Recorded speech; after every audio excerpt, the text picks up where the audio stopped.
안녕하세요. 반갑습니다. 송초로입니다. 지난번에 배워야 하는 이유 3가지에 대해서 얘기했는데요. 이 시간에는 배우는 방법 3가지에 대해서 한번 같이 나눠보도록 하겠습니다. 그 전에 우리 한번 생각해 볼까요? 왜 우리는 배우는 거에 대해서 그렇게 좋아하지 않을까요? 그것은 우리가 배운다 그러면 먼저 학교를 생각하고 학교에서 뭔가 우리가 공부했던 거 그것 때문에 그렇지 않을까요? 학교에서 공부했던 거 생각해 보면 재미도 없고 별로 관심도 없고 나한테 필요도 없는데 학생이라는 이유로 어거지로 배워야 했던 거 그것 때문에 우리가 뭔가 배운다 하면은 좀 불편하고 좀 꺼려지지 않나 싶습니다. 제가 정말 재미있게 배웠던 것은요 2014년도에 만난 그 코칭이었습니다. 저는 사람에 대한 관심이 있었고 특히 이제 관계 형성, 소통 이런 거에 관심이 많이 있었는데 그때 제가 코칭을 만나보니까 그 코칭 안에 이런 것들이 전부 있는 거예요. 그래서 일사천리로 KAC, KPC 이 자격증 취득하고 그리고 전문 코치로서의 활동을 하고 있습니다. 재미있게 배웠던 것이 지금은 이제 일로 연결이 된 거죠. 결국에는 우리가 생각해보면 배우는 것을 싫어한다기보다는 재미없는 거, 관심 없는 거, 나한테 필요 없는 것을 자꾸 배우려고 했었기 때문에 배우는 거에 대해서 그렇게 좋아하지는 않았던 것 같습니다. 그래서 어떻게 배우느냐, 그 전에 무엇을 배울 건가 이것을 한번 생각해 보면 좋을 것 같습니다. 지금 이 영상 시청하시는 분들도요, 자기가 지금 뭐에 관심이 있는지, 뭘 할 때 재미있는지, 그리고 뭘 배우고 싶은지, 또는 내가 지금 필요한 게 뭔지, 이런 것들 잘 생각해 보시고 배울 거 한번 정해봤으면 좋겠습니다. 자, 서두가 길었는데 지금부터 그러면 배우는 방법 3가지 한번 같이 나눠볼게요. 첫째는 교육 과정을 통해서 배우는 겁니다. 우리가 배운다고 하면 학교도 가고 학원도 가고 그렇죠. 그곳에 가면 전문가들이 있습니다. 전문 자격증을 취득하신 분들도 있고 전문적인 지식이나 경험을 갖고 있는 그분들한테 우리가 배우게 됩니다. 이미 정해진 프로그램이 있고 굉장히 숙달된 잘 훈련된 분들에게 우리가 교육을 받기 때문에 굉장히 빠르게 습득할 수가 있죠.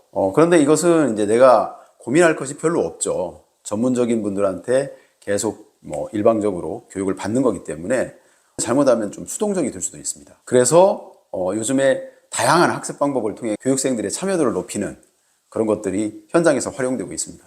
이런 과정들은 유료일 수도 있고 또 어떤 것들은 또 무료도 많이 있습니다. 평생교육 시대라고 하잖아요. 그래서 요즘에 이제 지역 단체들에서 다양한 어떤 문화 강좌 같은 것도 열고 그리고 직업훈련센터 이런 것들도 운영해서 사람들에게 무료로 교육받게 할 수 있는 그런 프로그램들이 많이 있습니다. 뿐만 아니라 이제 직장인들은요, 또 무료로 받을 수 있는 교육들이 있는데, 고용보험에서 이렇게 운영하는 내일 배움 카드라는 것들이 있거든요. 그걸 여러분들이 신청해서 받으시면 여러 곳의 그 교육 프로그램들을 좀 저렴한 비용으로, 어떤 것들은 또 무료로 또 이렇게 받을 수가 있는 것들이 많이 있습니다. 그런데 직장인들 만나보면 의외로 이걸 잘 모르시더라고요. 자기가 낸 고용보험으로 받을 수 있는 거니까요. 이건 권리입니다. 꼭 여러분들이 좀 받으셨으면 좋겠어요. 둘째는 주변 사람들에게 배우는 겁니다. 우리가 주변을 잘 살펴보면 내 주변에 전문가들이 많이 있습니다.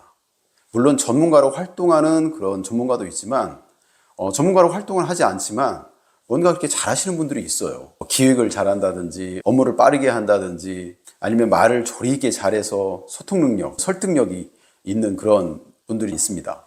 그러면 그런 분들을 잘 관찰해 보세요. 그리고 그런 분들이 나와 뭐가 다른지, 그분들은 어떤 노하우와 기술이 있는지 그런 것들을 보면서 메모도 해놓고 그리고 그것들을 한번 따라해 보면 여러분 주변에 있는 사람들로부터 배울 수 있는 것들이 많이 있습니다. 필요하다면 밥도 한 끼 사주시고 그렇지 않으면 커피 한 잔 사주면서 물어보기도 하고 그래서 주변 사람들로부터 배우는 거 저는 이것이 최고의 가성비가 아닌가 싶어요. 그래서 이렇게 주변 사람들을 통해서 내가 관심이 있는 거, 좀 필요한 것들 이런 것들을 배우면 좀 어떨까요? 3번째는 자기 자신한테 배우는 겁니다.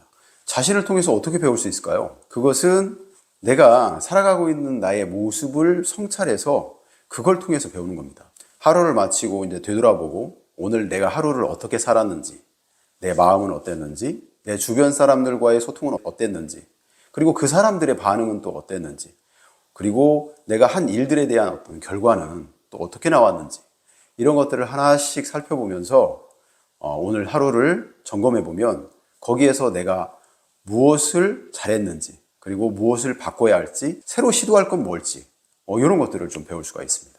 그런데 여기에서 마치면 안 돼요. 우리는 쉽게 잊잖아요.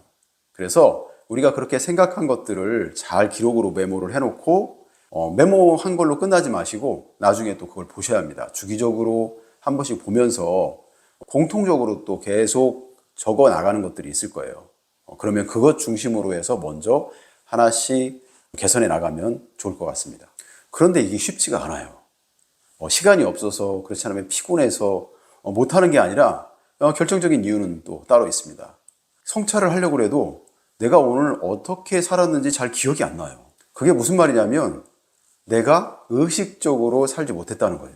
무의식적으로 습관적으로 행동한 것들은요 잘 기억에 남지 않습니다. 그래서 자기 자신한테 배우기 위해서는 성찰을 해야 하는데 그 성찰을 하기 위해서는 내가 말하고 행동하는 것 이것을 의식할 수 있어야 나중에 그것을 기억해서 성찰을 할 수가 있습니다. 이 방법은 누구한테 배우는 게 아니라 내가 스스로 깨닫는 거, 내가 스스로 배우는 거라서 다른 방법보다 좀 강력하다고 할 수 있죠. 함께 나눈 얘기를 정리해 보도록 하겠습니다. 먼저 어떤 얘기를 했었죠? 네, 뭘 배울 것인가?